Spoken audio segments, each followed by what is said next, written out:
Oi, pessoal, tudo bem? Ralph Peter com vocês novamente, programa Livros em Revista, que vai ao ar toda segunda-feira às 19 horas, com imagens geradas pela BCC Television, a nossa grande emissora, e também fica disponível o programa no nosso site www.livrosemrevista.com.br e também pelas redes sociais, todas por aí.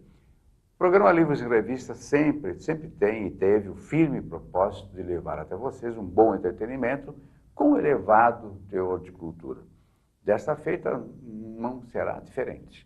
Recebemos aqui o grande professor da Unisa, fotógrafo, quase um bom arquiteto, quase um bom arquiteto, um sujeito voltado para as artes, principalmente as artes medievais, que ele esteve me relatando aqui agora há pouco como que ele se infiltrou, se enfronhou nesse lance de artes medievais, e eu fiquei também com vontade de participar desta loucura. Mas, em suma, eu estou falando de Jack Brandão, que nos visita e nos dá a honra da presença. Antes de passar oficialmente para ele, eu quero dar uma dica para vocês. Uma dica e uma felicitação. A sugestão é, acessem, por gentileza, facebook.com/Mulheres com Direito. Trata-se de um belíssimo movimento liderado aí por advogadas que tem por condão levar às mulheres o que elas merecem e todos aqueles, a palavra-chave, empoderamento que todas as mulheres merecem, e tenho certeza absoluta que elas levarão com muita galhardia este movimento. Olha, visa não só eliminar maus tratos, o feminicídio, aquelas coisas todas. Em suma, acessem, não só mulher, homens também poderão e deverão acessar para saber o que está acontecendo e como eles devem proceder para agirem devidamente com as nossas boas mulheres. Parabéns a todas vocês, que vocês continuem assim firmes, solertes, que nós precisamos muito que essas boas coisas venham à tona. Mais uma vez, parabéns para vocês todas. Jack Brandão, agora é oficial, hein, velho? Estamos aqui. Professor, consultor acadêmico, pesquisador de arte medieval, como eu havia dito para vocês, mestre e doutor em literatura, dentre as demais talentosas atividades da matéria, que lançou Douglas e o Livro da Luz, pela editora Lumen et Virtus. O nome é bonito, Lumen et Virtus. Luz e força. Luz e força. Muito bem, muito obrigado, professor. Prazer. Escuta, esse é o teu primeiro livro, não? Não. 50º? Nada, já tenho outros livros. Eu tenho, por exemplo, eu sou poeta, então eu tenho livros de poesia, tenho livros acadêmicos. Bom, é uma carreira. Pô, você é jovem, você é bastante jovem. Eu fico feliz pela sua. Uma carreirona toda. Não, é verdade. Nós não nos conhecíamos pessoalmente, a primeira vez que eu o vejo, e realmente foi uma surpresa boa. Você tem um aspecto jovem, pelo menos jovial. Oh, que bom! O que já é um grande negócio, né? Não, imagina se eu tivesse sem a barba, porque eu deixei a barba de novo. Mas eu gosto muito de barba, então a barba tá branca e mostra muito, né? Não, mas a barba branca ou preta, ou qualquer outra cor, rouba uns 5 a 10 anos. Sim, verdade. Pessoa. Isso eu me lembro quando eu tinha, por exemplo, 30 anos, eu minto que já 30 deixava anos, eu tinha 20 anos, 19 anos, eu deixava, quando eu saí do exército, eu servi o exército.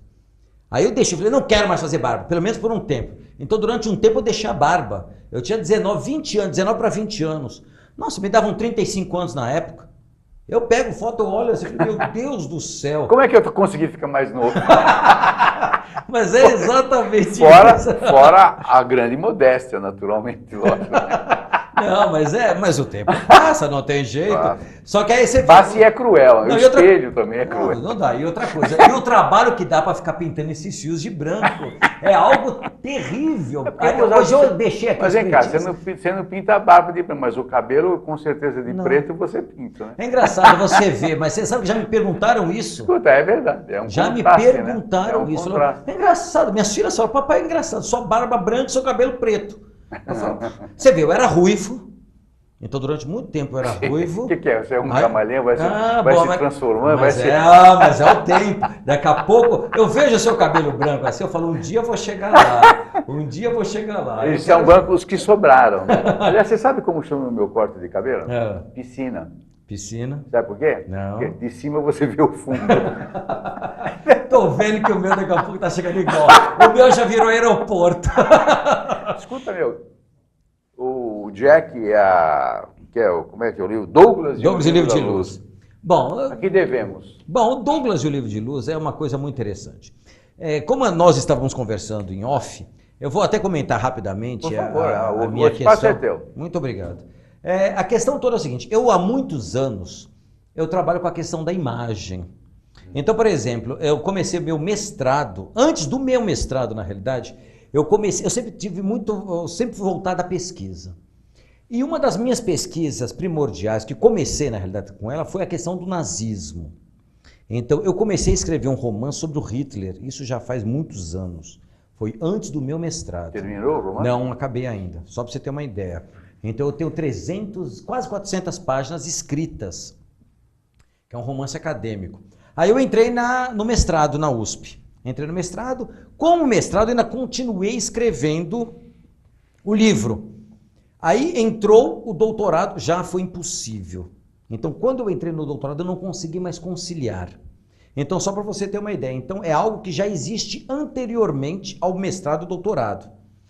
Naquele momento, o Douglas era um germe. Eu havia pensado em criar o Douglas, por quê? Porque um dos objetos do meu estudo é a questão da imagem. E me chama muita atenção, hoje ainda de maneira muito mais especial do que naquele momento, como as pessoas não conseguem compreender a imagem na sua totalidade.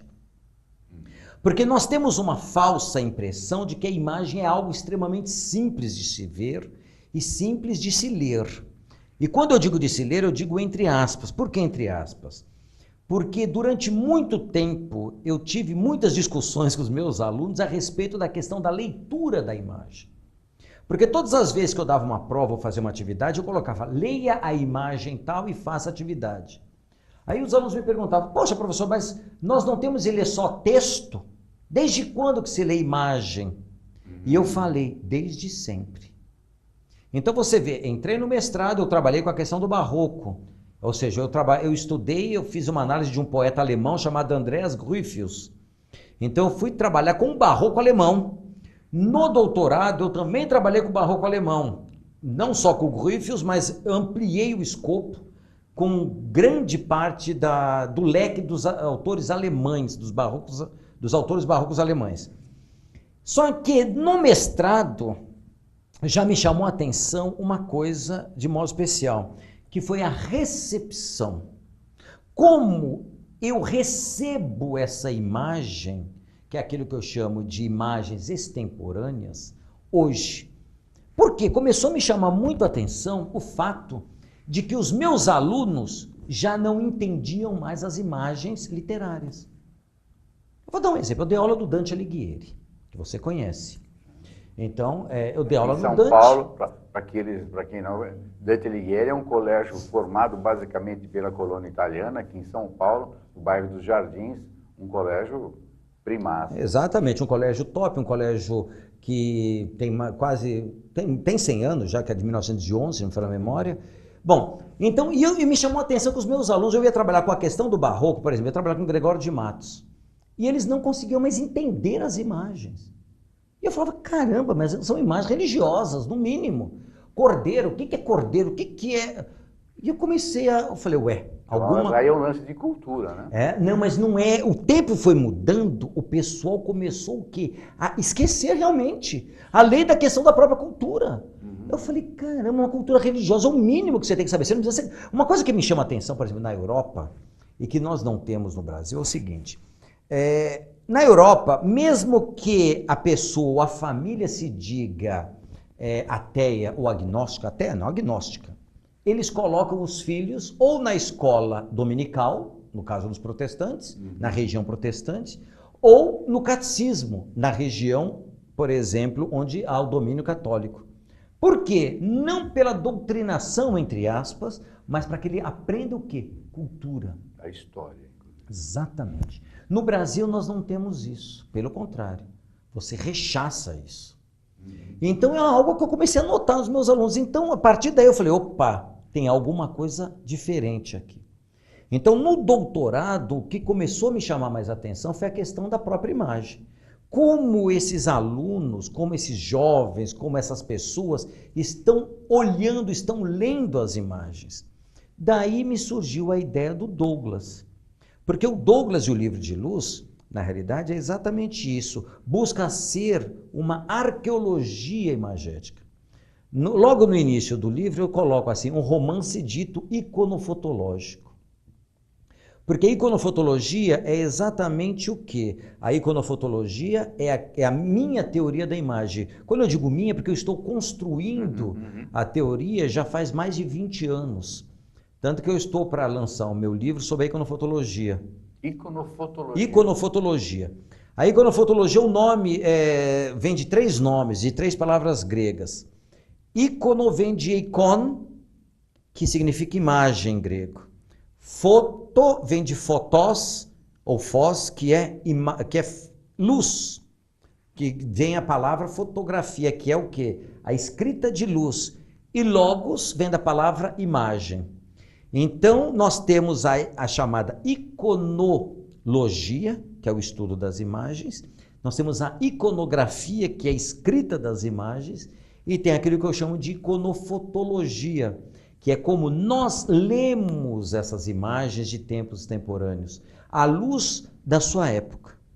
Então, o livro Douglas e o Livro de Luz vai trabalhar exatamente isso. É um livro denso, você leu, então você viu que realmente não é algo... se coloca como um livro infanto-juvenil, mas eu me questiono Pega muito. muitos adultos pelo pé. Exatamente. Não é fácil, né? Apesar de você determinar, com aspas também, né? O público infanto-juvenil, até pela capa, né? Sim. Mas dá leitura para qualquer curioso, independentemente de idade. Porque lá eu tento trabalhar com, por exemplo, a história, o enredo, se passa no primeiro ano que nós chamamos hoje de ensino médio. Não há temporalidade no Douglas. Na realidade, o Douglas não há temporalidade, não há espacialidade, não há um espaço pré-definido, ou seja, você não sabe se é Brasil, se é Europa, não há local definido, não há tempo definido. Só a única coisa que nós podemos pensar no tempo é uma época pré-internet, por exemplo. Não há celular, ou seja, a pesquisa é como há um tempo atrás. Isso naturalmente foi proposital. Sim, sim. Que não é que você escreveu há 500 anos. Não, naquela época já havia, por exemplo. mas realmente foi proposital, para buscar a questão da pesquisa. Porque uma do cerne, eu acredito, que todo professor, ele deve ser, antes de tudo, um pesquisador. Ou incentivar a pesquisa. Exatamente. E levar os seus alunos a se tornarem pesquisadores. O grande problema pelo qual nós estamos passando hoje, na sociedade brasileira de modo especial, é esse. Nossos alunos não são pesquisadores. Nossos professores não são pesquisadores. Mesmo com as facilidades da internet. Mas, eu fiz exatamente uma colocação dessa no Douglas. Há uma parte no Douglas, você deve lembrar, que eu falo o seguinte: vai chegar uma época em que as pessoas vão ter tudo e vão ter o mundo todo às suas mãos, mas não vão saber empregá-las, não vão saber usar, que é a internet. Eu costumo dizer que as pessoas estão tendo muita informação, mas não formação. Exatamente. O que é um desastre, na minha opinião. Lógico. É claro que é a opinião de um ser jurássico, concordo plenamente, sem ironia. Não, mas não há jurássico, Mas não vejo dessa forma. Mas o que eu temo, eu vejo meus netos, por exemplo. Você vai conversar com eles, eles não conversam mais com você. O abraço é um abraço protocolar. Isso é um padrão. Isso é triste, O beijo é um beijo protocolar. E depois os caras não levantam a cabeça e ficam no joguinho, não sei o quê. Você vai nos restaurantes, as crianças pequenininhas. Tem lá babá. A gente chamava antigamente a televisão de babá eletrônica. Hoje você tem o smartphone, que você faz do telefone, tem telefone especial para bebezinhos e tal, não sei o que, tal. Então eu acho que nós estamos entrando, apesar de toda a disseminação desta informação toda, talvez até por excesso de informação. Exatamente. Você fica, eu estava comentando contigo agora há pouco, que eu já não estou mais conseguindo atender todas as pessoas que me procuram. Não estou dando uma de gostosinho. Não, sim, é porque não está concordo. dando mais tempo mesmo, não tem jeito. Agora, me fala uma coisa, por que você escreveu Douglas? Algum? Bom, por que Douglas... Douglas e não João, Zé? Sim. Douglas, bom, é triste que eu vou falar spoiler aqui, mas não tem jeito, né? Não, faz um spoiler. Por que você matou aquela coitada da professora? Nossa, não. Sem querer dar spoiler, em absoluto. Mas vamos voltar ao Douglas. O Douglas, a palavra Douglas, na realidade, é uma palavra de origem quase, vamos dizer, meio germânica, mas voltada para a questão para holandês, que significa aquele que saiu da lama preta. Nossa. É o que saiu da lama preta. Então aí eu faço um jogo, porque nós temos, a nossa sociedade, ela coloca o negro como algo inferior, como alguém inferior. Nós estávamos acostumados a isso. Felizmente estávamos. Eu acho que pena que a gente queria acreditar nisso, né? Mas não é bem assim, não, né? Por sorte, eu jamais acreditei nisso. Mas as pessoas, infelizmente, nós temos uma sociedade ainda que tem muita gente que acredita nisso. Eu não vejo diferença, eu acho que nós somos todos iguais, não vejo, não é a pele que vai fazer a diferença. Isso é papo para boteco. Mas exato. Aí o que acontece? O Douglas, então é isso, o Douglas é o negro, na realidade, certo. E o antagonista do livro é o Bianchi. Bianchi em italiano é branco. Então aí eu tento fazer um cruzamento para mostrar que realmente é um pouco diferente. E o Douglas, ele vem à luz do quê? Do conhecimento. Certo. Então, independe da origem, se é pobre, se é negro, se é isso. A luz do conhecimento, que o livro de luz, na realidade, é um livro de todo o conhecimento da humanidade, ele está aberto a todos. Então, mas para que você alcance o livro do conhecimento, que é o livro de todo o conhecimento humano, que é o livro de luz, você demanda o quê? O esforço pessoal, o esforço do grupo, que é algo muito importante. Nós temos de ver que... Eu tenho um dos protagonistas, é negro também, e esse protagonista, ele mostra exatamente isso, que ele consegue galgar pelo grupo. O grupo vai fazer com que ele cresça. Então nós temos de estar inserido no grupo. Então a questão do Douglas é essa. Agora a professora, coitadinha. A Rosaura é porque ela sabia demais. Nem todos aqueles que sabem demais podem viver, que é o que acontece muitas vezes. Você sabe, de repente as pessoas vão sumindo. Por quê? Porque sabem demais aquilo que não poderiam saber muitas vezes. Então desaparece. E a Rosaura aconteceu isso. Não vou falar muito, porque... Eu tô quietinho. Senão aí eu esperando. Vai falar. Aí eu vou acabar... Mas você falou um negócio, um lance agora interessante. As crianças do teu livro, vamos chamar de crianças. Sim. Né? Elas têm um padrão mediano, né? Financeiramente falando. Não, só uma menina, porque o Douglas é pobre. Sim, mas não... É porque é que tá, eu não dou, no colégio, por exemplo, é isso que eu te falei, que não há tempo e não há espaço. O colégio, a priori, é um colégio público. Certo. Então não dá para ter, não há diferença, você não tem como mensurar isso. Porque todos estão lá no colégio. E numa dessas, como elas estão mais ou menos numa mesma faixa etária... Exato, estão todos juntos. Estão todos juntos. Estão todos juntos. Forma um egrégor interessante aí, que é uma... tipo o ombro a ombro. Exatamente, porque a ideia, por exemplo, vamos pensar na Alemanha. Bom, você é alemão... Bom, nada é perfeito, né? Então vamos pensar na Alemanha. A Alemanha é isso. Ou seja, o colégio é público. Não, na Itália também. Na Itália, bom, na Europa, de modo geral, o colégio é público. O colégio particular, isso eu comento aqui com os meus... Eu comentava quando eu estava falando colégio. Para quem eram os colégios particulares? Ou para quem normalmente se direciona o colégio particular na Europa? Para pessoas extremamente ricas. Não é como nós aqui. O cara está se matando para pagar um colégio. Não é isso. Quando eu digo rico, é rico mesmo. ou para as pessoas de determinadas... como nós temos aqui italiano, francês, determinadas culturas, ou para pessoas que têm problemas sérios de sociabilização. Caso contrário, todos vão para o colégio público. Olha, eu me lembro quando eu era criança, os melhores colégios eram os públicos. Mas exatamente. Você fazia uma espécie de... Havia em São Paulo o Colégio Pedro II. Que quando eu estava na fase de entrar nesse tal colégio, claro que eu não passei. Fazia vestibulinho. Fazia um vestibulinho. Exatamente. Não chamava vestibulinho, exame para admissão. Exatamente. Assim. Não era para qualquer um. Não era. Não bastava ser bom, tinha que ser excelente. Ótimo, exatamente, é isso que eu digo. E depois a coisa foi degradando, degradando. Hoje, você estudou onde? Colégio público? Aí o pessoal já te olha meio... Teu currículo não é bom. Como se você pudesse mensurar isso. Perfeito. E o Douglas é isso. Então todos estão no colégio. Ou seja, todos não pagam. Então nós temos a filha do juiz, que é uma das personagens principais, e o Douglas também, por exemplo, que está lá. O Luciano, que é pobre, o mais pobre de todos, é o Luciano. Então eles todos estão lá, e todos têm essa possibilidade. É a questão do ombro a ombro, ou seja, um precisa ajudar o outro. E todos vão sendo ajudados, porque todos acabam pegando a ideia do Douglas, que é a ideia da pesquisa.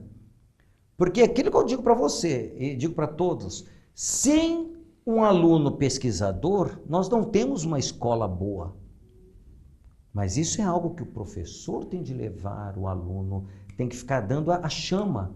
Tem que suscitar, né? Exatamente. Se você não suscitar isso... Agora, você não acha que também a degradação do ensino público em função até de baixos salários e tal, uma coisa acaba levando a outra, ou seja, qual é o tesão que um professor tem? Nenhum. De ficar incentivando? Porque se ele incentiva o aluno a fazer pesquisa, e o jovem é uma tábula rasa quase, tudo que você põe ali floresce. Eu vou dar um exemplo para você, Ralph, uma coisa... Eu tive uma experiência muito boa no Estado. Eu dei aula no Estado durante 10 anos. Durante 10 anos, olha, e nós tivemos, durante uns 4 anos, eu fui para uma escola, como eu falei, depois do Grajaú, que aqui é uma região da Zona Sul, uma região extremamente pobre de São Paulo, no Jardim Liana. Foi a melhor experiência pedagógica que eu tive na minha vida. Só para você ter uma ideia. Lá naquele momento nós tivemos um diretor extremamente bom, capacitado, e nós fizemos um projeto em que nós dávamos, só para você ver, eu era o coordenador de línguas. Nós tínhamos alemão, francês, espanhol, italiano e inglês. O aluno chegava no ensino médio, ele escolhia. Nossa. Você não tem noção que foi isso. Não dá para ter noção. Então, nós trazíamos o aluno para o sábado, por exemplo, nós fazíamos os alunos estudar, fazíamos os alunos pesquisar. As feiras científicas eram coisas malucas.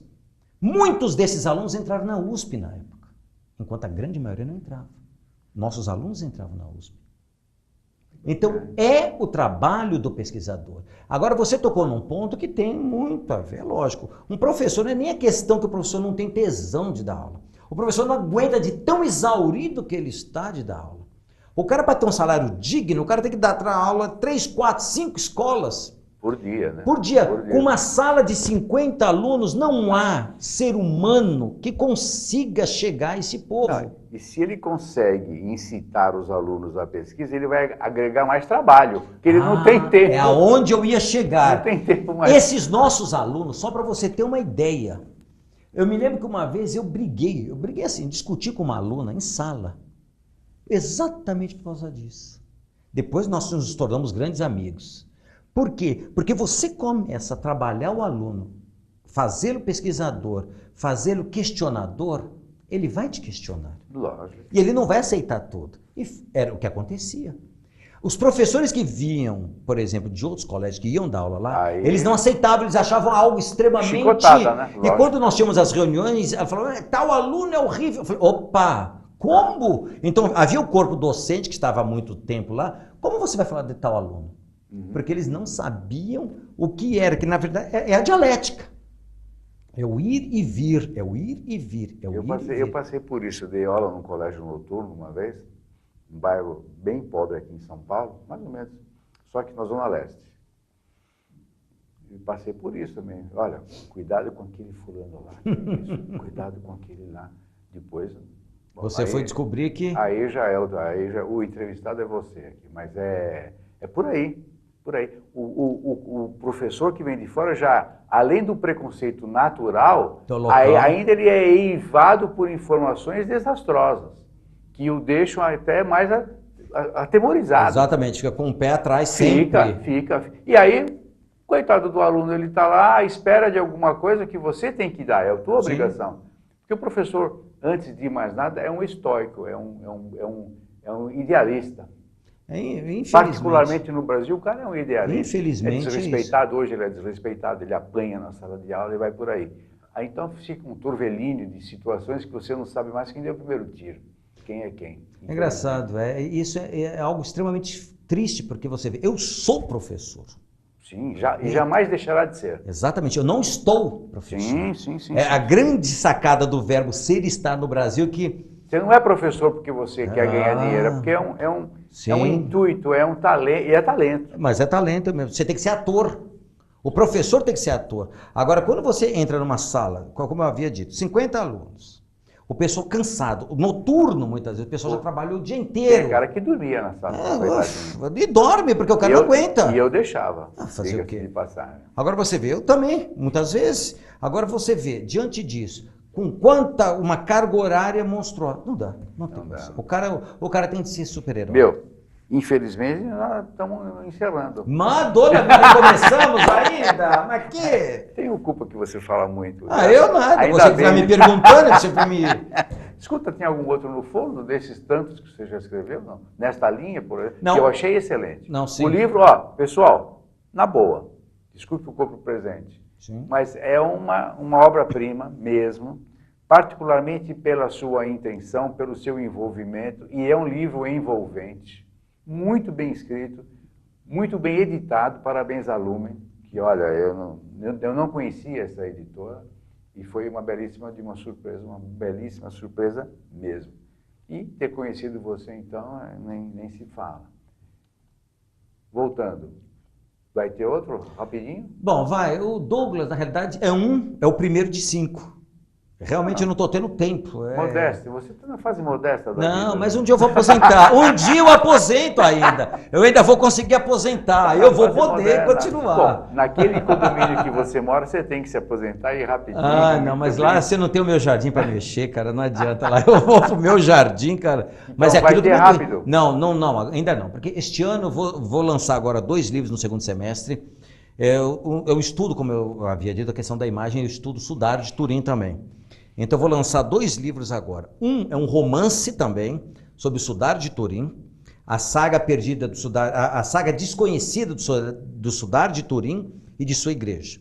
Então eu vou contar a história do Sudário de Turim, desde da fabricação do linho até o século XIX, quando o sudário é fotografado pela primeira vez.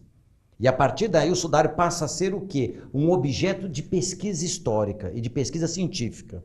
Então esse vai ser o primeiro volume, vai sair no segundo semestre agora, está quase pronto. E no segundo semestre vai sair também um livro do sudário, mas é um livro baseado numa pesquisa... O mesmo tema? É o mesmo tema, mas a questão é o seguinte, esse segundo livro é um livro calcado em cima de um curso que eu dei no Museu de Arte Sacra de São Paulo. Então muitas pessoas me pediram, e eu falei, eu vou fazer um livro. Que é um livro, na realidade, não digo água com açúcar, mas é um livro que eu vou fazer todo um trabalho arqueológico do sudário. Então, uma arqueologia também da imagem. Então, esse é um livro... Não, eu estou tentando ver... O outro, sim. O outro livro tem 500 páginas ainda em Word, não está ainda... Nossa. Então, vai ser o primeiro volume. Então, o outro vai ser grandão. Esse provavelmente não vai ficar tão grande, não sei também. É que nem o Douglas, né, para ficar tanto, ficou com quase 300, 400 páginas. Mas também ele tem um tamanho pequeno, né? Mas não é porque também a letra diminui. Como eu te falei já, a segunda vez, eu não vou falar mais, hein? terminamos. Agora já as nossas cabeças estão cortadas aqui. Definitivamente. A Luciana está maluca lá. Tá xingando lá. Vai, calma, Não, xingar não, porque ela é muito educada, ela não faz isso. Mas ela faz uns sinais. Como eu tô olhando para lá, eu não tô vendo o que ela tá fazendo lá atrás. Pois é, mas ela é muito discreta, muito educada. É que nem eu nos congressos, eu fico levantando a plaquinha. Aí chega uma hora e eu falo, ó, meu, não dá mais, acabou agora. Então você sabe muito bem do que eu estou falando.